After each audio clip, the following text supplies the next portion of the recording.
생생한 정치 현장으로 찾아가는 1번지 현장. 오늘은 국회 법사위원이자 더불어민주당 검찰개혁 특별위원장을 맡고 있는 박주민 의원과 함께합니다. 네, 현장으로 직접 가보시죠. 김다연 앵커. 네, 국회 로텐더홀에 나와 있습니다. 20대 국회 마지막 정기국회가 그야말로 올스톱 됐습니다. 민생 법안인 본회의장 문턱조차 넘지 못하고 무기한 대기 중이고 또 내일은 검찰 개혁 관련 패스트트랙 법안이 자동으로 부의되지만 처리는 난망한 상황입니다. 더불어민주당 검찰개혁특위 공동위원장 맡고 계신 박주민 의원 모시고 현 상황에 대한 민주당의 입장 들어보겠습니다. 의원님 안녕하세요. 네, 안녕하십니까. 네, 지금 국회가 올스톱 됐습니다. 제가 앞서도 좀 설명을 드렸습니다만 한국당이 필리버스터를 신청을 하면서 모든 것이 다 정지된 상황이거든요. 맞습니다. 한국당이 지난주 금요일 날 본회의 열지 않고 필리버스터 하겠다라고 했을 때 처음 그 얘기를 들었을 때 어떤 생각 드셨습니까? 예, 사실 그날 오전에 그 유치원 3법 관련돼서 필리버스터를 신청하지 않을까라는 이야기를 당내에서 나눈 적이 있었습니다. 그런데 보도를 보니까 유치원 3법에 대해서도 필리버스터를 신청하지 않겠다. 수정안을 내서 그 수정안에 관련된 토론만 하겠다라고 저희들이 들었어요. 예. 그래서 그렇게 흘러가겠구나라고 생각을 했는데 갑자기 이제 필리버스터 신청이 들어왔다. 그런데 모든 법안에 대해서 들어왔다. 예. 그래서 처음에 진짜 눈을 의심했어요. 왜냐하면 모든 법안에 대해서 필리버스터를 신청할 이유가 없는 데다가 그렇게 되면은 본인들이 통과를 약속했던 법안마저도 스스로 막는 꼴이 돼서 예. 이게 진짜 사실일까? 이게 오보 아닐까? 그런 느낌을 가지고 뉴스를 봤었습니다. 네. 민주당도 사실 이 테러 방지법을 가지고 과거에 필리버스터를 신청한 적이 있지 않습니까? 맞습니다. 예. 그때와는 어떤 차이가 있는 겁니까, 그럼? 잘 아시다시피 그 당시에 이제 필리버스터는 테러 방지법만을 대상으로 해서 테러 방지법이 갖고 있는 위헌성이라든지 위험성을 예. 국민들에게 알리기 위해서 필리버스터를 한 것이고요. 또 필리버스터를 하면서도 사실상 합법적인 방법이 필리버스터밖에 없기 때문에 이 필리버스터가 종료가 되면 결과적으로 통과될 수밖에 없다라는 사실도 인정하면서 필리버스터를 했던 것이죠. 지금처럼 모든 법안을 완전히 국회를 완전히 마비시키면서 진행되는 필리버스터하고는 상당히 차이가 있는 필리버스터다 이렇게 말씀드리겠습니다. 네, 한국당에서 주장하는 바로는 민식이법 관련해서 일부 민생 법안에 대해서는 필리버스터를 하려고 하지 않았다. 통과시키려고 했는데 오히려 민주당이 본회의를 열지 않았기 때문에 통과되지 못한 것이다. 이렇게 주장하고 있잖아요. 여기에 대해서는 어떤 생각이십니까?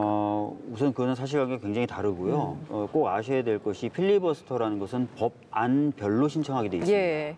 따라서 190여 건에 대해서 필리버스터를 신청했다는 것은 각 법안을 적시하면서 각 법안마다 신청하는 의원들의 서명이 들어간 상태에서 신청이 들어갔다는 얘기예요. 근데 지금 와서 필리버스터 할 마음이 없었다? 민생 법안에 대해서 필리버스터 할 마음이 없었다? 그것은 앞뒤가 안 맞는 것이죠. 예. 두 번째, 민식이법 관련돼서는 사실 필리버스터 신청 대상은 아니었습니다. 왜냐하면 필리버스터를 신청하고 난 뒤에 법사위에서 통과된 안이었기 때문이죠. 그런데 나경원 원내대표가 기자회견을 통해서 명백히 의사를 밝혔습니다. 선거법 등 관련된 법을 상정하지 않으면 민식이법 통과에 협조할 수 있다. 이 조건을 달았다는 말씀이시죠? 이 이야기는 민식이법을 통과시키겠다가 아니라 본인들이 원하는 것이 달성되는 것을 조건으로 해서 통과시키겠다. 즉 볼모로 잡은 것이죠. 근데 지금 와서 말을 다 바꿔서 원래 뭐 필리버스터 할 마음이 없었다. 민식이법은 통과시키려고 했었다. 방금 전에 제가 사실 기자분들하고 점심을 먹었는데 기자분들 얘기로는 수차례 말을 바꾸는 것 같다. 이렇게 얘기할 정도예요. 예. 근데 바른미래당이 그러면 중재안이라고 하면서 원포인트 국회를 열자. 그래서 민생 관련된 법안은 통과시키고 나머지 법안은 같이 좀 다시 협상을 좀 해보자라고 이야기를 했어요. 여기에 대해서는 민주당은 어떤 입장입니까? 민식이법이라든지 정말 필요 긴급한 법을 따로 먼저 처리하자. 그럴 수도 있다고 생각합니다. 그런데 이제 두 가지 부분에 대해서 저희들이 좀 문제 제기를 하는 거예요. 첫 번째는 아까 말씀드렸던 것처럼 자유한국당이 다른 법에 대해서도 필리버스터를 안 할 것처럼 하다가 갑자기 한 겁니다. 그러나 사전에 준비는 했었던 거죠. 왜냐하면 전체 법안에 대한 필리버스터를 신청하기 위한 준비를 하려면 굉장히 시간이 많이 들거든요. 그래서 지금 민식이법은 통과시키겠다. 다른 법은 뭐 어떻게 하겠다. 이 말을 과연 우리가 믿을 수 있느냐라는 점이 해소가 돼야 되고요. 예. 두 번째는 민식이법 굉장히 중요하지만 다른 민생 법안들, 예. 청년기본법이라든지 또는 포항지진 피해 지원특별법이라든지 이런 법도 굉장히 중요하기 때문에 이왕이면 필리버스터를 다 철회하고 통과시킬 수 있게 하자. 예. 아니 선거법이라든지 지금 자유한국당이 문제 삼고 또는 실제로 잡고 싶어하는 그 법들은 필리버스터 하라는 거예요.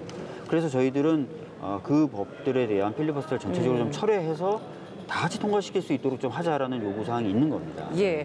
지금 막 의총이 좀 끝나서 의원들이 나오고 있습니다. 뭐 화면엔 보이지 않겠습니다만 의원들이 나오고 있는 모습을 저희가 지금 확인은 할 수는 있는데 오늘 의총에서 좀 굉장히 좀 긴 시간 동안 이 회의가 이루어졌던 것 같습니다. 어떤 내용들이 좀 주되게 나왔습니까? 예, 사실 이제 이 필리버스터가 들어온 뒤에 과연 당은 어떻게 움직여야 되느냐 관련돼서 어제 비록 최고위가 열려서 이런 결정을 했지만 그 결정에 대해서 의원님들의 의견을 또 들어야 되는 것이거든요. 그리고 만약에 혹시 다수의 의원님들이 다른 방향을 요구하실 경우에는 최고위 결정이 있다 하더라도 수정될 필요가 있는 겁니다. 그래서 그 방향에 대해서 설명을 드렸고 관련돼서 여러 의원님들의 의견을 쭉 들었는데 대부분의 의원님들이 사실상 거의 모든 의원님들이 지금 현재 자유한국당의 태도를 봤을 때는 자유한국당과 협상을 하겠다라든지 또는 할 수 있다라는 것이 거의 불가능하다.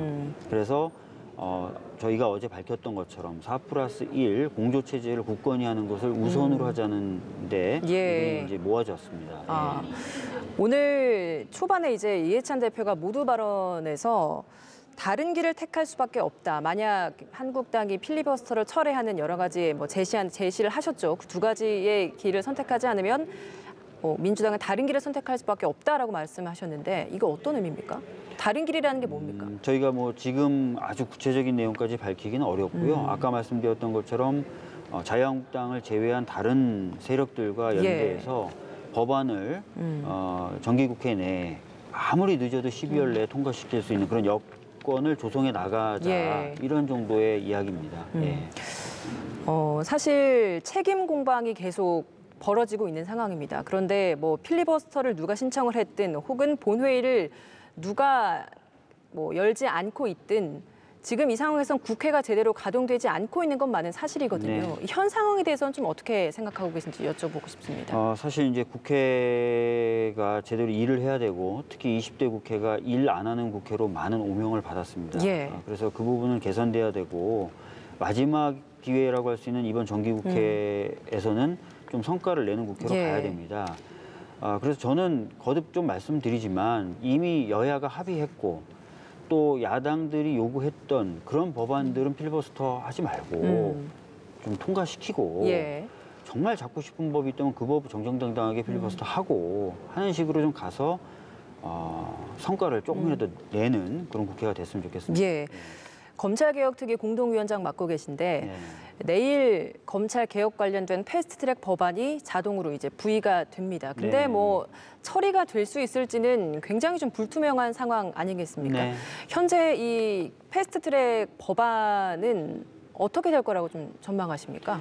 뭐 이미 이제 자유한국당의 황교안 대표님 같은 경우에는 목숨을 걸고 막겠다라고 얘기하셨고. 또 나경원 원내대표도 비슷한 취지로 여러 차례 이제 말씀을 하셨기 때문에 아마 이제 자유한국당과의 합의를 통한 통과는 사실상 어렵지 않을까라고 예상을 하고 있습니다. 그래서 아까 말씀드렸던 것처럼 자유한국당을 제외한 나머지 정당들의 힘을 모아서 통과시킬 수 있는 내용과 여건을 좀 만들어 보려고 하고 있고요. 또 일정 정도 진행된 바도 있습니다. 그래서 그것을 토대로 저희들이 통과시키려고 하고 있습니다. 검찰 개혁 법안과 관련해서는 최근에 사실 그 4+1 협의체 가동해서 이 안에서 공수처 법안과 관련해서는 단일안을 좀 만들어야 한다라는 이야기도 나왔잖아요. 그럼 단일안과 관련된 부분은 좀 어디까지 진행이 된 상황입니까? 아주 구체적인 부분까지 제가 확인해 드릴 수는 없는데요. 여러 세력들과 지금 접촉을 해서 이야기 나누고 있다 정도까지는 말씀드릴 수 있습니다. 그럼 단일안으로 올라간다는 거는 확실한 게 정해진 겁니까? 하려고 하고 있습니다. 알겠습니다. 의원님께서 생각하시기에 사법 개혁은 어떤 방향으로 가야 된다라고 생각하시는지 좀 여쭤보겠습니다. 지금 이제 얘기되고 있는 것은 사법개혁 중에서도 검찰개혁 관련된 부분입니다. 많은 국민분들께서 아시겠지만 우리나라 검찰은 다른 나라와 비교했을 때 굉장히 많은 권한을 독점적으로 보유하고 있어요. 예. 그러다 보니까 권한에 대한 오남용도 많았었고 또 그 권한을 중심으로 기득권 세력들과의 카르텔 만들어서 부정부패에 대한 대응이 굉장히 약했다라는 평가를 받고 있습니다. 그래서 적절히 이제 검찰이 갖고 있는 권한을 나눠서 견제도 하고 또 검찰 권력을 중심으로 형성된 그런 어떤 카르텔 고리도 깨서 부패에 대해서 좀 제대로 수사가 될 수 있어야 되거든요. 그 방향으로 나왔던 대안이 바로 공수처인데 예. 공수처 반드시 그래서 저희는 통과시키려고 하고요.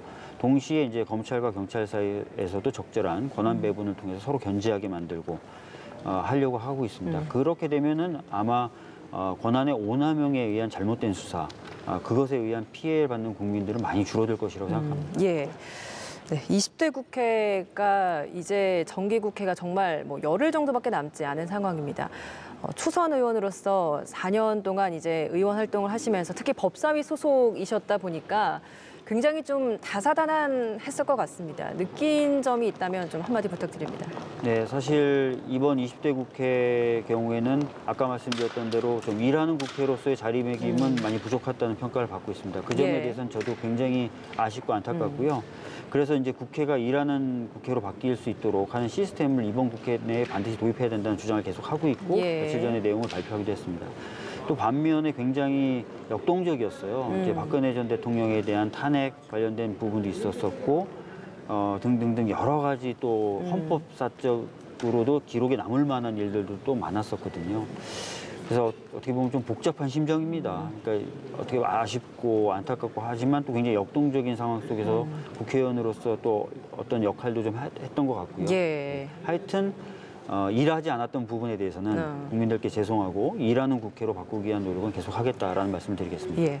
그럼 마지막으로 이제 앞으로 얼마 남지 않은 이 20대 국회 임기 내에 어떤 활동을 좀 더 해보고 싶으신지 이 말씀 여쭤보고 마무리 짓겠습니다. 아까 말씀드렸던 대로 그 검찰개혁 관련된 법안들 입법 완성시키는 것이 좀 제 목표나 소망 중에 하나고요. 많은 국민들도 바라시겠지만 또 하나는 아까 말씀드렸던 대로 일하는 국회를 위한 시스템을 한두 개라도 좀 만들고 싶어요. 그래야 21대는 20대와 다른 국회가 될 것입니다.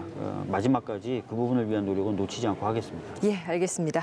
오늘 말씀 여기서 마무리 짓겠습니다. 고맙습니다. 예, 감사합니다. 네, 지금까지 더불어민주당 박주민 의원과 함께했습니다. 1번지 현장이었습니다.